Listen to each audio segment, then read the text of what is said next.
welcome to Uplifting Impact. Today, I am joined by an amazing woman. Her name is Paula Phillips, and her mission is to actively build a society in which all of us are seen, heard, and cared for. She started her career in ministry, and then she shifted her focus to the nonprofit sector through her service as an AmeriCorps member. She first came to Milwaukee, our hometown, to serve as an AmeriCorps volunteer with Public Allies, and then she continued to build her career in the nonprofit sector at City Year Milwaukee.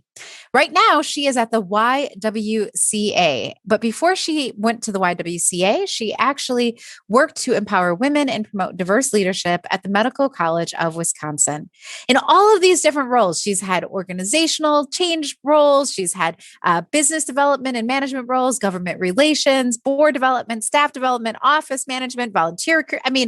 You name it. And Paula has had some kind of interaction with it. But perhaps one of my favorite things, and it's hard to say that because there's so many things that I really appreciate about you, Paula, but one of my favorite things is that she also is one of our school board members. And so she has taken in so many different spaces and different sectors, her passion for diversity, equity, and inclusion. Welcome, Paula. Happy to be here, Deanna.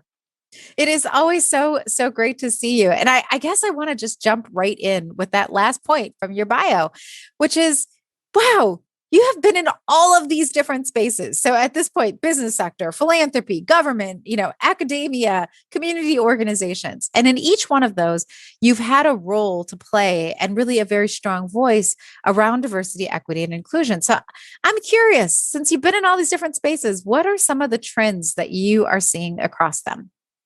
Well, trends that make me really hopeful is that people have been really interested in how are we not just thinking about diversity, equity, and inclusion, but also thinking about who is included when we talk about that within our leadership spaces, what different sectors are doing around creating committees or community groups so that people that we would normally consider at grassroots levels or entry-level positions can have voices when they talk about the leadership within a company or within a school community, and within nonprofits. So that's something that gets me really hopeful is, people are really considering who is able to speak to diversity, equity, and inclusion and consider that their own voice and their own story is part of what we're working toward. I really appreciate that too, because I think one of the things that we try to encourage people to do is we try and encourage them to step out of this hierarchy system where they think that based on the degree that you have or the pedigree that you have, that's what gives you the ability to have a conversation around diversity, equity, and inclusion, or that's what gives you the ability to take action. But that's not it at all, right? It doesn't, it's nice to be able to go out and get some additional learning and do all of those things. That's very important. But all of us have something to say. All of us have an experience and all of us have identities. And so really, when we think about who can lead in this space, everybody should be able to lead in this space and everybody should. So I think that it's a beautiful point. Any other trends you're seeing, Paula? I'm also seeing that leaders understand how this affects the bottom line. There's been enough data out there in terms of research outcomes, outcomes for students within corporations, how diversity, equity, inclusion, people know that that's a truth. That's not something that people are debating anymore. And now people are urgently activating all different ways of thinking about this. So how are we thinking about this from recruitment? How are we thinking about this in management levels? We've seen here within our own community of Milwaukee, what does it mean to be a region of choice? And, that gets me really excited that we're moving past sort of that idea. Is this something that's important? But how are we actually building this in? And now moving more towards sort of that squishy stuff that we talk about in terms of culture and what it looks like to create a culture where everyone can thrive in our organizations. So there is some momentum, right? I feel it too. And it is incredibly exhilarating. It's so exciting to see the tide shifting, I feel like in real time almost. Mm-hmm. What do you think needs to happen? Again, kind of thinking about it from all the different, sectors that you represent. What do you think it needs to happen in order to keep that energy up and to keep that momentum building? Yeah, Deanna, there are so many things. And I think a lot of things get rooted in how are we listening to one another and how are we actually utilizing the information that we do have tracking that implementation and then reporting back. I've seen that within the school district that I'm a part of. I've seen that in higher education, academia, in corporations, that people get really excited. They're getting ready to implement something, and then they feel like they never hear back. And when you think about that from, people that are getting involved for the first time, it feels like their efforts grow stale. When it comes for busy leaders, that there's so many things for leaders that they have to be responsible for, making sure that this is something that is a part of their regular reporting structures and how they report back to whatever group that they represent. It's easy for something to move away, especially in a time like we are in today, where there are so many crises that we're dealing with. So I think that is something that can easily stifle momentum, is people not actually understanding how things have gotten implemented, how we're considering making things better and improving on those things. And, particularly when we think about sectors, really being able to look outside of one sector too, to understand that there are things that are happening, whether it's public, private, nonprofit, that might actually be able to be applied to engineering or medicine or K through 12 schooling. So there's a lot there. And, I think a lot of leaders need to consider how that communication is consistent, so that, and how are they really making sure that there are ambassadors of the work outside of leadership, so people understand that it is a collaborative effort. Yeah, I think one of the things I haven't been thinking about as much lately, but I'm trying to bring it back into my own discourse, is even thinking about how we celebrate, right? Yes, yes. That so often in so many other different spaces, when we're trying to continue to create momentum, part of it is celebrating where we've come from, right? And what we've done to grow. And so, yeah, as we're thinking about kind of how do we keep the momentum going, I think part of it is just that recognition of, look at where we started, look at where we were, look at how much we've accomplished, look at how invested people are in these conversations. I just had a conversation with a leading L&D person, and they were talking about how valuable it is to see people still engaging, and not just still engaging, but voluntarily engaging in this content, because they can see the applicability to their daily lives, and there's something to be celebrated in that. That's right, Deanna. And I would also add, as a woman of color, it's been so exciting to see how many white allies and people that have not just become interested, but are actually taking time to continue to grow in this space and understand that, while they might not have the same lived experience as people of color, that their experience is important because we all are in this together. So I think that's something that is a trend that isn't going away, that all of us are very interested in how we make these workplaces better. Yeah, that we're bound together, right? That there are these things that are part of our common experiences that we may not even have had any knowledge of before, but now that we do, it makes our bond even stronger. There is some real power in that, I think, pulling us together.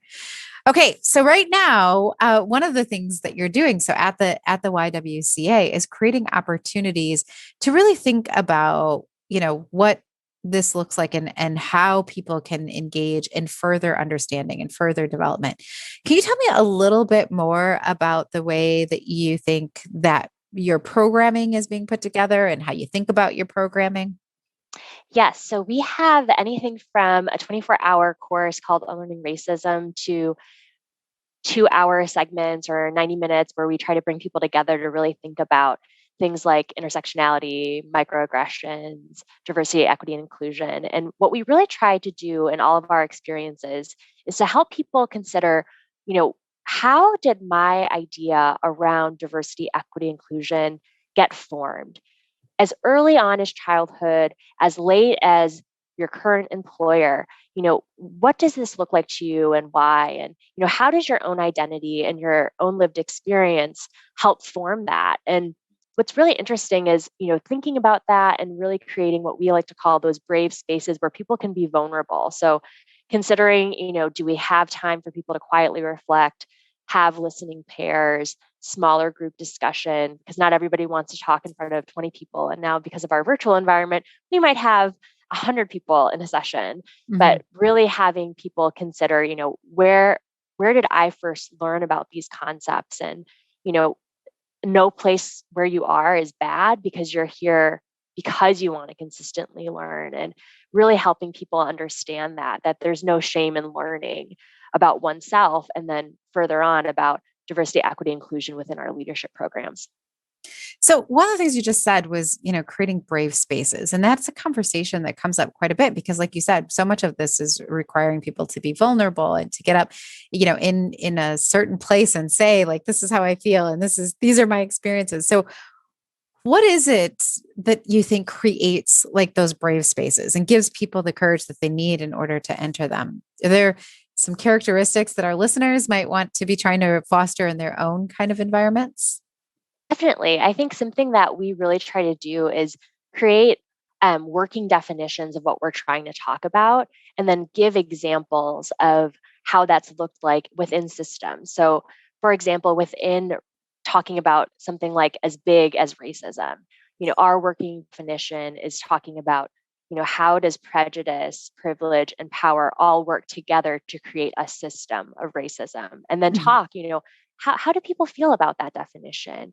What does that bring out for you? And then talk about what different things have looked like within the United States in terms of policies, practices with it throughout history. So that we're not just giving a definition, but then also talking about what it's looked like historically in terms of policies and practices. I think being able to talk about something within a system framework and then provide historical context really helps people understand that we aren't really trying to talk about a specific person. We're not trying to talk about specific company or experience, but we're talking about a larger cultural phenomenon that we're trying to examine that has all of it's affected us in some way. And the same thing we can talk about sexism, and something that I've really appreciated with Uplifting Impact is really highlighting intersectionality and how all of those things come together. These are all cultural phenomenons that we've been affected by, but we might not necessarily know that it's something larger than our own experience. So how do we first set a really big stage and then put the spotlight on that person within reflection, within these listening pairs? You know, have you experienced that? Have you seen this cultural phenomenon? Think about that. And it's been really, really fruitful. I think also having strong facilitators that have done a lot of internal work to really think about that are able to tell their own stories as they facilitate that, so that they can kind of model that vulnerability is really important as well. Yeah, and I think that one of the hardest things is being able to talk about the evolution, right? That Mhm. these words are evolving, these That's cultural right. phenomenons are evolving, that this is not something that is happening and it's static. It is something that is constantly, one of the things that we say often is this is the definition we're using today. Hmm. Hmm. Right. And how do we get to a place where we can really get comfortable with understanding that as we evolve, we're going to learn more, we're going to grow more, that it isn't just one static thing. And I think that's it's just a really cool thing, but it's also a hard thing to manage, right? It's a hard thing to conceptually get your mind around, but it's also a hard thing to teach. Like I'm teaching you something, but it's just good for today. And part of what you have to do is learn how to, Definitely. is learn how to define these things for yourself and learn how to see, and keep up with what's going on and what's going to happen. So I guess, Particularly with educators, right? Whether it's, within our public school district or when I was in academia, people are hungry for, I would deem as sort of like absolute truths or very strong theories that will stand the test of time. But you're exactly right, Deanna. Like all of these things are evolving, rightfully so. And part of our work at the YWCA is really helping people kind of build that muscle for those conversations, for that continuous learning, because we don't promise people at the end of the day that you're going to be an expert in this field, whether you're taking a 24-hour course with 10 hours of pre-work and post-work. That's pretty hefty lifting that people are choosing to do, but we really want people to have an experience where they can really interact with people that are also on that learning journey and willing to share of themselves. And there's something I think that we're missing within our current day, because right now the pandemic, but even prior to that, is sort of those loose networks of people that we would deem as sort of low cost relationships. They're not your mom, right? They're not your spouse. They're not your child, where having really difficult conversations where there might not be common ground, we don't even know how to broach those. But creating spaces of people that are willing to learn, that are all on different parts of their journey, that are kind of willing to practice that, it might make it easier to talk to a supervisor. It might make it easier to talk to a family member. So making sure that we can create that's very important to us, because it helps them in the long run, whether it's in the workplace or their personal lives. Yeah, and it's all about practice, right? Like you have to be able to practice. And that's what we do with any skill. I mean, you have to have spaces, brave spaces where you can go in and say, this is what I'm learning. I'm going to try this out. I'm going to be with somebody else who can give me some feedback and help me continue to grow. And so, again, for those of you who are listening and you're trying to think about how you might set up some learning opportunities or what it might look like for you to structure some of these conversations, part of it is also understanding like how do we create something that allows for people and really give people the confidence that they can make this is an okay place to make a mistake. That's right. That's part of you growing, is being able to struggle a little bit with this. If this was easy, we would have just done it, but it's not. It's not easy. And especially with diversity, equity, and inclusion, I think particularly for leaders, it can be so difficult feeling like I want to make sure I'm taking care of people well. And I want to make sure that those that I am leading understand that I've got their back. But what if I say the wrong thing? Or what if I get a statement out and it's later than the timeline expected? There have been so many things around that. And I think being able to understand oneself that you're learning, and to foster not just within a course, but within your own leadership teams. How am I getting good feedback? How am I getting accountability in this? Am I fostering those conversations within my leadership team in a way that we're all getting to strengthen that muscle, which will lead to cultural change? Absolutely. And, again, you've mentioned accountability a couple of times during our conversation, but it is creating not just like front loading and saying, we're going to spend all this time and energy and trying to teach and train and bring people along, but then not having anything on the back end can cause a lot of damage, right? So making sure that you also have on the other side of it, like, how am I holding myself accountable? How am I holding my team accountable? How am I holding this learning and development opportunity accountable? Like what are the mechanisms that we're going to put in place? Because we're talking about systems, we also have to have some systems. Mm-hmm. We can't do this without that. And I think that's something that people are very aware of in terms of the nitty gritty from what we were talking about a little bit earlier. Okay, in recruitment, I can see those numbers. In retention, I can see those numbers. And really figuring out, what is our company culture? What is our organization's culture? And it might have even good policies. I've seen that where there are very strong policies, to your point, learning opportunities, but there might be still a culture of fear in an organization that I can't make a mistake. Right. And, that doesn't help us in our diversity, equity, and inclusion work. No, it doesn't at all. So I think being able to think about, all the nuances, right, it's really, it's big work, but I think it's also the most important work, because once you start moving in this pathway and you encourage people and you teach them how to do it, then they can help, right? Like it becomes its own kind of iterative process, because when people feel equipped with these skills, then it doesn't have to just be on one leader, and it shouldn't just be on one leader. It should start to be like a shared resource. And I will say, from, serving on a school board of, 75,000 students, we get a lot of information from stakeholders. And I think when you make decisions that are rooted in diversity, equity, and inclusion, sometimes it feels like it can be kind of scary, because, what does this have to do with reading, writing, and math outcomes, right? And what's interesting is when you're able to take the time to be on the ground and hear from people about how important it is for them to feel like there is that community and culture of belonging, because that's really what we're talking about for everyone that's a part of our systems. And, we always have loud detractors, and I think that can be really scary too. But, there are a lot of people that might not be as loud, but are so, so, so grateful that leaders are moving in this direction. Absolutely. Well, it has been such a pleasure to talk with you, Paula. Thank you so much for making the time with us here today. I know that you're going to continue to infiltrate all kinds of sectors with your incredible wisdom and passion for this topic. And so I'm just really excited about how much we have to continue to learn from you. If there are people who are listening, and I know they are thinking, wow, I want to follow Paula. I want to see what she's up to, and I want to see how she's living this out in her day-to-day life. What's the best way for them to stay connected to you? Yes, well, I am on LinkedIn. So if you looked for me, my first initial M as in Mary, then Paula Phillips on LinkedIn, and then on Twitter and Instagram, it's M as in Mary, P as in Paula, D as in dog, B as in boy, P as in Paula. Those are my initials. So my family is Filipino. I've got a very long name. So Very cool. And we'll make sure that we put all that information in the show notes too, just in case you missed it. But really delighted to have you here with us. Thank you so much, Paula. I really appreciate it.